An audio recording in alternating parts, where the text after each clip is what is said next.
This is chapter first, the portrait of a lady, written by Ch-1, and today I'm going to explain page 5th, part first.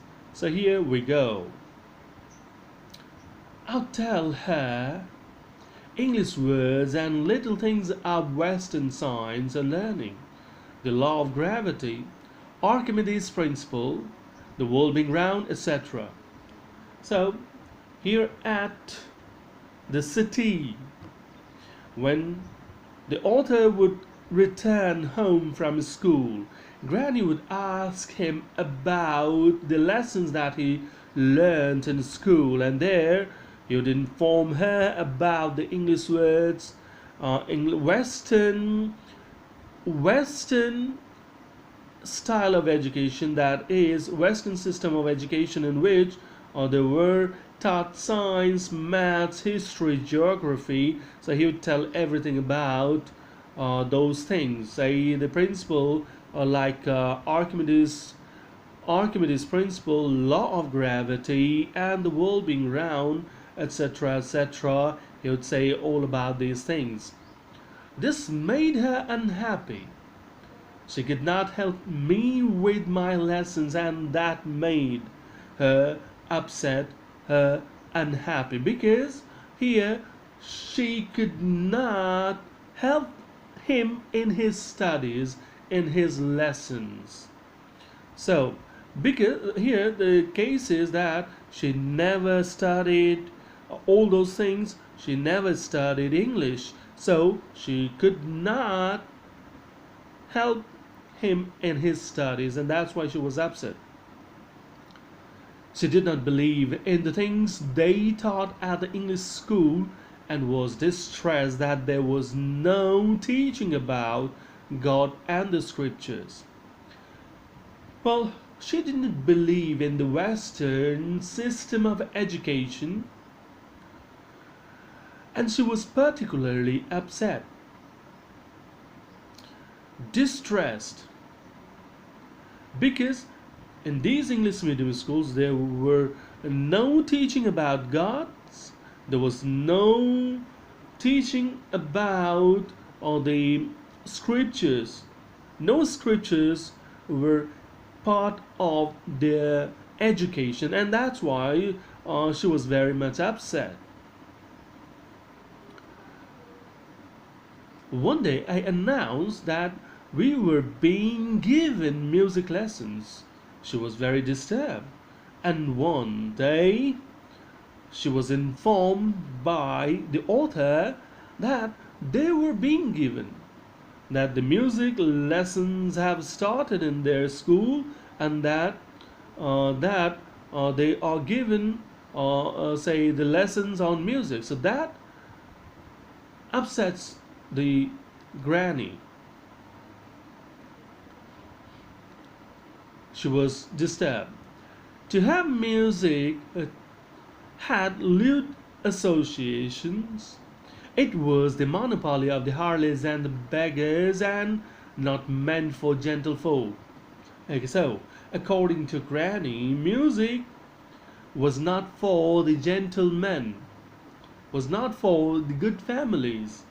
It was for the beggars and for the people of the dark world. Say for the for that word, prostitutes and all.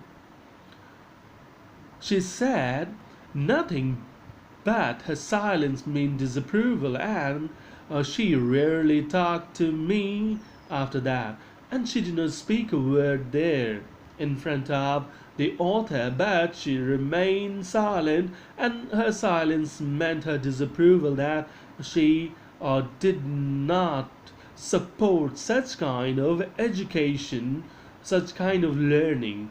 And after that day, she hardly spoke to the author.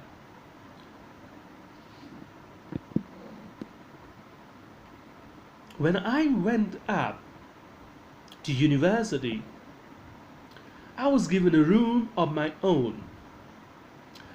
He cleared college. Now he joined university, and there, for his preparation for his studies, he was provided a separate room, and this is where the granny became completely alone. The common link of friendship was snapped. The common link between the two, between the granny and the grandson, between the granny and the author, was snapped, was broken. That friendship came to an end. My grandmother accepted her seclusion with resignation. She accepted the seclusion, that she was segregated, that she was left alone, and that the author was given another room, separate room for his studies, and there was nobody with whom she could share her feelings, her thoughts. That was accepted by Granny readily, because she knew that he he needed separate room for studies, and that he had already moved away from her life. She rarely left her spinning wheel to talk to anyone, and now she kept herself busy with spinning wheel, the one that was spun by Gandhiji for weaving or for spinning yarn. So she kept herself busy with that spinning wheel.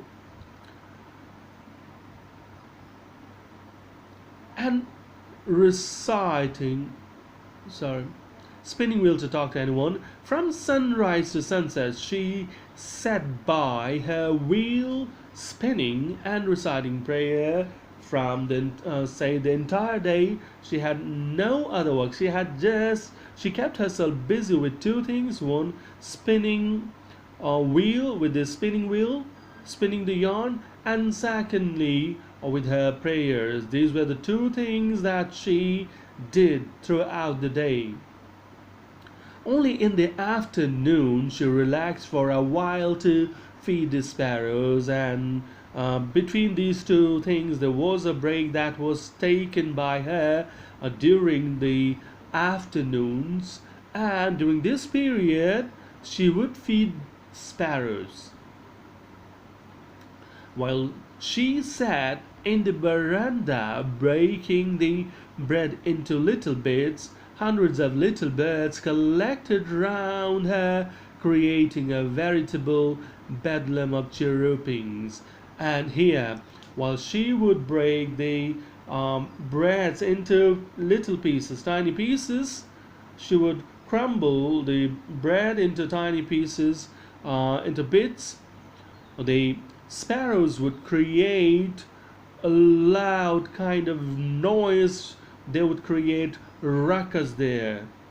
They would create chaos there with their chirpings, with their chirpings. And then what they would do, these birds would collect round the granny.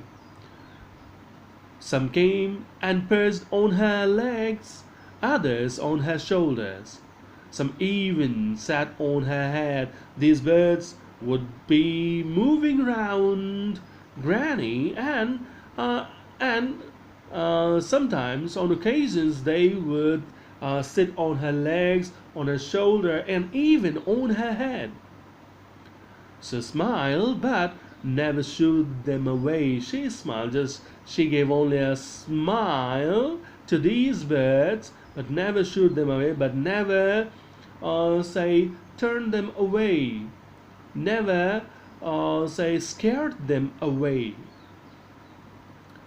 It used to be the happiest half hour of the day for her, and that used to be the best half hour of her day. So this is all for now. Thank you.